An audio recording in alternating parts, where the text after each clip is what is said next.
Oras teman-teman, bertemu lagi dengan saya, anak misi Manik Parhereki Doa. Saat ini saya mau panggil kelompok Siamang teman-teman. Di video sebelum-sebelumnya, yaitu atas kepergian si Bagas, banyak nih yang mengatakan di waktu kejadian itu teman-teman, saya memang tidak tahu bahwasanya kan mereka itu kan kembali ke hutan, bukan ada di sekitaran sini. Jadi ada yang bilang, bang tangkap aja si Bagasnya, dibawa ke dokter hewan dan juga dikurung biar dirawat.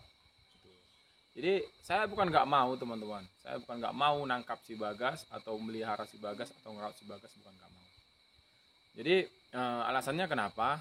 Karena teman-teman, kalau dia kita pisahkan dari si induknya pasti akan trauma dengan saya, pasti akan benci dengan saya gitu. Karena saya memisahkan anaknya dari dia, walaupun itu niat kita untuk mengobatin dia. Ya kalau sembuh, ya terima kasih banyak. Kalau nggak sembuh ya apa boleh buat. Penting kan udah usaha teman-teman. Tapi itulah alasannya saya tidak mau ambil dia dari induknya, nanti dia bisa trauma. Di saat saya panggil dia nggak akan datang teman-teman. Dia berpikir bahwasanya ngapain kau panggil-panggil kami?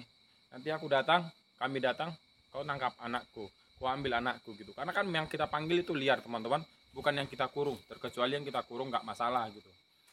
Terus yang kedua, dia lukanya itu mereka ini kan salah satu masuk ke rantai makanan. Di sini kan hutan liar teman-teman. Ya cuman kawasan satwa, cuman kawasan Taman Kera ini teman-teman itu kurang lebih luasnya 1.900 hektar. Cuman kawasan kera, Beruk dan Siamang, belum hutan keseluruhannya teman-teman. Jadi mereka itu kan bebas liar. Mereka itu bebas kemana aja gitu.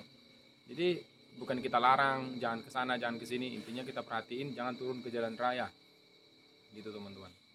Jadi saya belajar di sini karena saya langsung melihat tingkah dan laku mereka gitu. Makanya saya bisa berbicara seperti ini. Ya, kalau masalah si Yadudu teman, kalau masalah si Gopal, kalau si Gopal itu saya perhatiin semalam, itu tangannya itu nggak luka ya teman-teman, tangan kanan itu nggak luka. Dia itu sepertinya persendiannya ini itu patah atau lepas, eh, kurang tahu. Itu saya perhatiin, itu memang nggak berfungsi.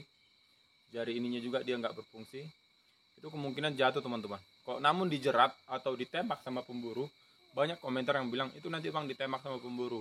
Coba cariin bekas pelurunya. Kalau ada bekas pelurunya itu pasti akan berdarah gitu. Maaf katanya nih gitu. Jadi kalau digigit itu pasti akan ada lukanya gitu. Ini memang gak ada teman-teman. Saya jaraknya nggak jauh. Saya depan-depanan sama dia. Saya manjat ke pohon itu semalam. Karena dia nggak bisa turun ke bawah, nggak bisa turun ke wire ini. Saya panggil-panggil dia, dia nggak bisa turun. Jadi saya manjat tuh teman-teman. Ya kayak si Gopal itu juga, kenapa nggak ditangkap, kenapa nggak dipelihara gitu. Banyak komentar seperti itu, kenapa gitu. Kalau gimana ya teman-teman, yang liar, yang bebas, itu tiba-tiba kita kurung. Kalau dia sehat, itu dia akan stres teman-teman. Dia akan tidak mau makan itu, dia nggak akan mau makan, nggak mau minum, dia akan merenungi, kenapa saya dikurung, kenapa saya dikrengkeng, kenapa saya dirantai gitu. Dia nggak akan makan, nggak akan segampang itu gitu. Jadi bisa-bisa dia stres gitu. Apalagi dia yang luka teman-teman, apalagi kondisi dia itu nggak baik, kita kurung seperti itu. Ya otomatis ya itulah yang akan membuat dia cepat nggak ada, teman-teman. Bukan saya nggak mau, saya di sini sendiri, nggak ada yang perhatiin kecuali teman-teman semua. Kalau kita cerita masalah pemerintah teman-teman, ya nggak bisa dikatakan lah teman-teman. Teman-teman udah lama nih ngikutin konten YouTube Anak Parhere. Teman-teman udah tahu sendiri.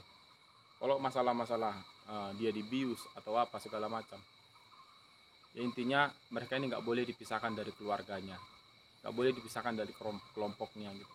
Nanti mereka akan trauma bahwasanya buat apa dia dipanggil, dijinakkan, dia akan tetap kembali ke hutan, tapi dia itu masih tetap ya, dipisahkan gitu walaupun niat kita baik gitu teman-teman. Makanya saya tuh nggak mau anak kera, anak buruk atau anak siamang itu dipelihara di rumah. Lebih baik mereka dipelihara oleh induknya, oleh keluarganya, oleh kelompoknya, yaitu mereka tinggal di hutan teman-teman. Ini bukan satu dua kali kejadian seperti ini sama siamang kita, sama buruk dan juga sama kera. Di tahun 2014-2015 teman-teman, itu kita kehilangan 3 siamang karena di saat pergantian pejantan baru ke pejantan lama, pejantan baru akan menyingkirkan pejantan lama dan anak-anaknya itu akan tetap kembali ke satu siamang. Makanya populasi siamang itu teman-teman nggak gampang untuk bertambah. Itu nggak akan cepat untuk bertambah gitu teman-teman. Jadi kayak gini lah, ini kita panggil nih. Ini kita panggil. Kenapa dia lama datang? Karena dia di dalam hutan. Kita panggil bukannya ada di sekitaran sini kan gitu. mereka bukan menetap di sini, mereka tetap mencari makanannya sendiri gitu. Kita boleh kasih makan tapi bukan untuk kenyang, kita kasih sekedar. Ya kalau buruk dan kera itu aktifnya di tanah, nggak bebas ya seperti siamang itu di pepohonan. Ya mereka itu aktif di tanah, mereka cepat turun ke jalan raya, mengganggu lalu lintas. Ya makanya saya himbau, saya minta tolong nih kepada pengguna lalu lintas, tolong jangan beri mereka satwa primata makan di jalan raya, agar jangan mengganggu lalu lintas, agar tidak terbiasa di jalan. Itu tujuannya teman-teman. Ya itu kembali kepada teman-teman semua yang menilai kegiatan saya seperti apa. Ya intinya teman-teman lah yang menilai. Ya saya di sini digaji tak digaji, ya bagaimana saya bilang teman-teman, digaji tidak digaji itu tidak masalah buat saya. Karena almarhum bapak saya di sini juga tidak digaji, tidak disuruh gitu. Ya saya di sini pengganti almarhum ayah saya gitu. Saya bisa hidup kok di luar sana teman-teman.